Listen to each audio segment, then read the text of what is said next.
ప్రభు యొక్క ఘనమైన నామాన్ని బట్టి ప్రతి ఒక్కరికి వందనాలు చెల్లిస్తున్నాను. ప్రతి ఉదయం ఆయన సన్నిధిని సమీపిస్తూ ఉన్నప్పుడు ఎన్నో సందేహాలనేవి కలుగుతూ ఉంటాయి. ఆ సందేహాలన్నిటినీ ఎదుర్కొని ముందుకు వెళ్ళడానికి దేవుని కృప కావాలి. ముఖ్యంగా ఆయన వైపు చూస్తూ నడవడం అనేది సామాన్యమైన విషయం కాదు. ఆయన వైపు చూడడమే కాదు, ఆయన ఆలోచన తలంపులు మనం ఎరిగినప్పుడు మనం బహుధైర్యంగా ఆయన సన్నిధిలో ముందుకు వెళ్ళడానికి అవకాశం ఉంది. మత్తయి సువార్త 14వ అధ్యాయము 14వ వచనం నుంచి కొన్ని వచనాలు చూసినప్పుడు, ఆయన వచ్చి ఆ గొప్ప సమూహమును చూచి వారి మీద కనికరపడి వారిలో రోగులైన వారిని స్వస్థపరచును. సాయంకాలం అయినప్పుడు శిష్యులు ఆయన వద్దకు వచ్చి ఇది అరణ్య ప్రదేశము, ఇప్పటికే ప్రొద్దుపోయెను. ఈ జనులు గ్రామంలోనికి వెళ్ళి భోజన పదార్థములు కొనుక్కున్నట్టుకే వారిని పంపివేయమని చెప్పిరి. యేసు వారు వెళ్ళనక్కర్లేదు, మీరే వారికి భోజనం పెట్టినని వారితో చెప్పగా, వారిక్కడ మన యొద్ద 5 రొట్లు 2 చేపలు తప్ప మరేమీ లేదని ఆయనతో చెప్పిరి. ఇక లేఖనాలను ధ్యానిస్తూ ఉన్నప్పుడు ప్రభువు మనకు ఆజ్ఞాపించిన వాటన్నిటిని చేయడానికి ఆయన సన్నిధి మన మీద ఉన్నప్పుడే మనం చేయగలం తప్ప, ఆయన నడిపించినప్పుడు అటువంటి కృపనిచ్చినప్పుడే మనం చేయగలం తప్ప, మన సొంత ఆలోచనల ద్వారా వాటి చేయాలనుకునేటప్పుడు అవి చాలా అసాధ్యంగా కనిపిస్తాయి. అవి చేయడానికి ఎటువంటి ఆధారము కూడా ఉండదు. అది జరుగుతుంది అనేటువంటి ఆశ కూడా ఉండదు. కనుక వారు ఏం చేస్తారని ప్రభు ఆలోచన చేస్తూ ఉన్నప్పుడు వారైతే సమాధానం చెప్తూ ఉన్నారు.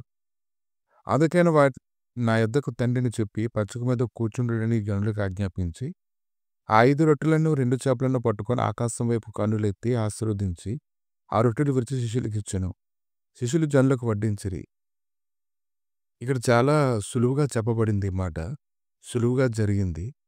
అక్కడ యేసుప్రభు శిష్యులకి యేసుప్రభుకి మధ్యలోని ఆలోచన తలంపుల్లో ఎంత భేదం ఉందనేది మనం చూడగలుగుతున్నాం.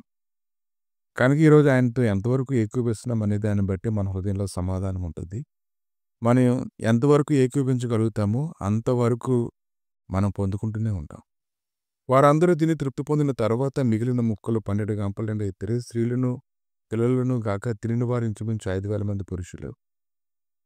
కనుక ఈ కార్యం ఎలా జరిగిందంటే, ఈరోజు ఆయన వైపు చూసేటువంటి వారందరూ ఒక అద్భుతాన్ని ఖచ్చితంగా చూడగలుగుతారు. అయితే చూసే విధానంలోని ఆయన ఉద్దేశాలు ఎరిగినప్పుడు మాత్రమే ధైర్యంగా ఉంటారు. ఎవరైతే ధైర్యంగా ఉంటారో ఆ ధైర్యాన్ని బట్టి సమాధానాన్ని పొందుకుంటారు. సమాధానం ఎక్కడైతే ఉందో అక్కడ దుష్టుడికి స్థలం లేదు.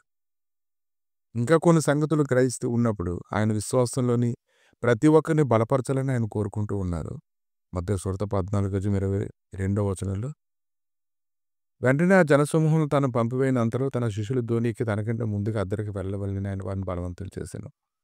ఆయన జనసమూహములను పంపివేసి ప్రార్థన చేయడానికి ఏకాంతంగా కొండకి పోయి సాయంకాలం అయినప్పుడు ఒంటరిగా ఉండెను. అప్పటికి ఆ ధోని ధరికి దూరముగా నుండగా గాలి ఎదురైనందున అలల వల్ల కొట్టబడుచును. రాత్రి 4వ జామున ఆయన సముద్రం మీద నడుచు వారి వద్దకు వచ్చాను.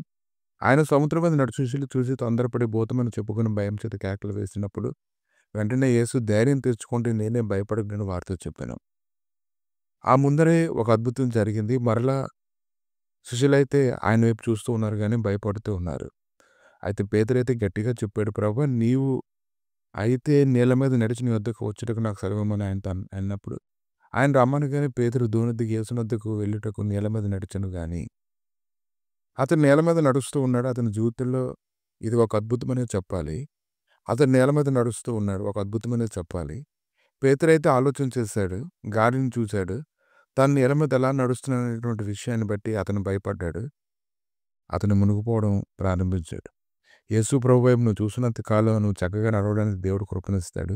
అది అంత అసాధ్యమైనది అయినప్పటికీ కూడా ఆయన వైపు చూసినప్పుడు మనం విజయం పొందుతామని ఉదయకాలను మనం తెలుసుకోగలగాలి.